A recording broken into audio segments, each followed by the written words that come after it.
हिंदी की कक्षा में 10वीं के छात्र छात्राओं का फिर से स्वागत है। पिछली कक्षा में भी हम लोगों ने पुनर्चर्चा कक्षा रखी थी, मैंने जो विषय हम लोगों ने पूर्व में पढ़ लिया है उन विषयों पर ही फिर से हम लोग चर्चा कर रहे थे। तो क्या था पिछली कक्षा का विषय? जॉर्ज क्या था?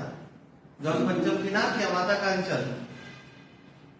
माता का अंचल। पिछली कक्षा में हम लोगों ने इस विषय पे चर्चा की थी। कौन सी चर्चा? पुनर्चर्चा। मैंने उस पाठ को फिर से हम लोगों ने पढ़ा था कि क्या है, किन विषयों को उठाया गया है। आज उसी प्रकार दूसरी कक्षा में मैं जो लेने जा रहा हूं जॉर्ज पंचम की नाक, आज भी होगी पुनर्चर्चा। मैं इसलिए फिर से इन विषयों को दोहरा दे रहा हूं कि हो सकता है कि किसी का भी कोई भी कक्षा किसी भी कारण से छूट गई हो या आप लोगों ने वो कक्षा नहीं किया हो, तो आप लोग यूट्यूब में उसको देख सकते हो, उस वीडियो क्लिपिंग को। दूसरी चीज, अगर किन्हीं विषयों को लेकर मन में कहीं भी कोई शंका हो तो उसका निवारण हो सके, इसलिए मैं इन विषयों की फिर से चर्चा कर रहा हूं। तो पहला ही जो विषय है जॉर्ज पंचम की नाक, जो कि इसका शीर्षक है, तो क्या इसका शीर्षक सार्थक है या यही शीर्षक देने के पीछे कमलेश्वर जी का उद्देश्य क्या था?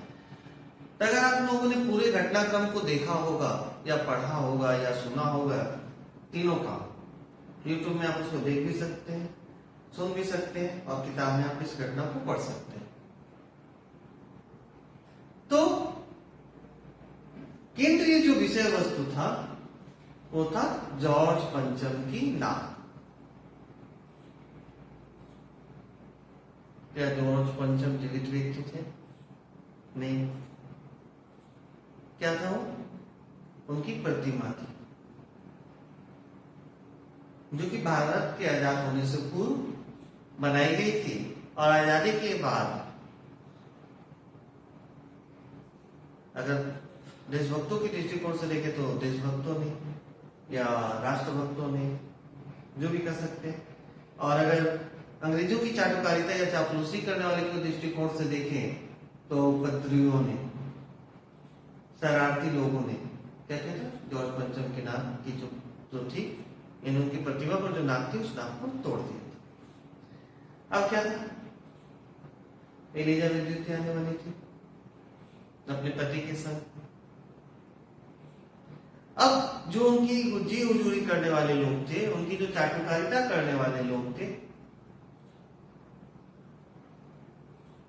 अब यहां पे बार बार घटनाक्रम में दिखाया गया, व्यक्त करते हुए रचनाकार ने दिखाया है, तो इसे अपना नाक समझ मानते थे, नहीं मान या मर्यादा या प्रतिष्ठा का विषय बना लिए थे। वास्तव में ये उनकी मान, मर्यादा या प्रतिष्ठा का विषय नहीं था, यह उनकी स्वार्थपरक मानसिकता का ये क्या है? उनकी स्वार्थपरक मानसिकता का परिचायक है, प्रतीक है। मैंने उनकी स्वार्थी मानसिकता को दिखाने का प्रयास यहां पर किया गया कि किस प्रकार अपने स्वार्थ के हेतु वह किस निम्न स्तर तक गिर सकते हैं।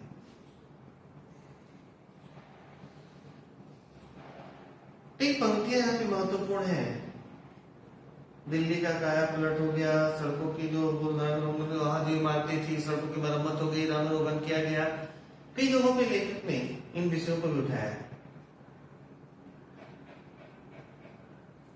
मैंने जो सड़कें टूटी फूटी हुई थी उनकी पूरी अच्छी तरह से मरम्मत कर दी जाती है। जो इमारतें थी जो खंडर हो गई थी या रंग उठ गया था, जिनका उनको पूरा रंग दिया जाता है। मैंने जैसे एक नवयुवती श्रृंगार करती है, उसी प्रकार पूरी तरह से दिल्ली को सजा दिया गया था। सब कुछ करने के बाद भी उनकी चिंता का कारण एक ही था कि प्रतिमा पर नाक नहीं है। अगर वो नाक नहीं है तो हमारे भी नाक नहीं है, हमारा भी मान सम्मान नहीं रहा और न रहेगा। तो क्या होता है? एक मूर्तिकार को बुलाया जाता है। ठीक है, उनका नाम क्या था यहाँ कुछ नहीं लिखा गया है, बोल दिया गया मान लीजिए मोहन, जो क्या है आर्थिक स्थिति से लाचार है, कमजोर है। उन्हें यह जिम्मेदारी दी जाती है वो अभी क्या होता है, हाँ कर देते हैं। उसके बाद वो विभिन्न राज्यों की यात्रा करते हैं,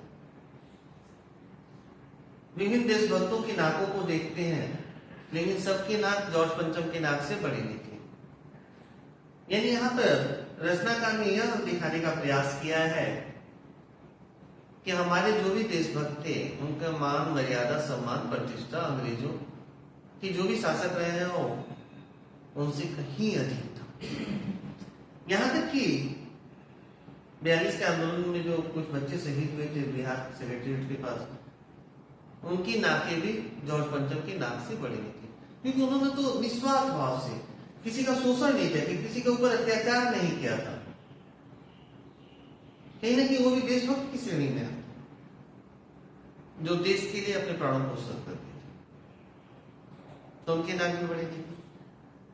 अंततः मूर्तिकार कहता है कि जिंदा नाक लगा लीजिए।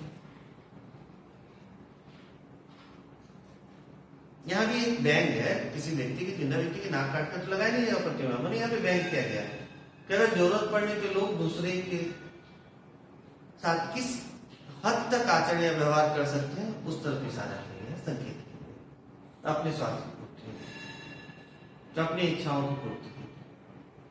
मैंने अगर दूसरे व्यक्ति को क्षति या हानि भी पहुंचानी होगी तो वो उससे पीछे नहीं हटेंगे, उनकी इस मानसिकता को संकेत करने का प्रयास किया। उसके बाद रचनाकार ने क्या किया है, अखबार जो हमारे जो है, मीडिया जो है, उन पर भी तीखा प्रहार किया, आरंभ से लेकर अंत।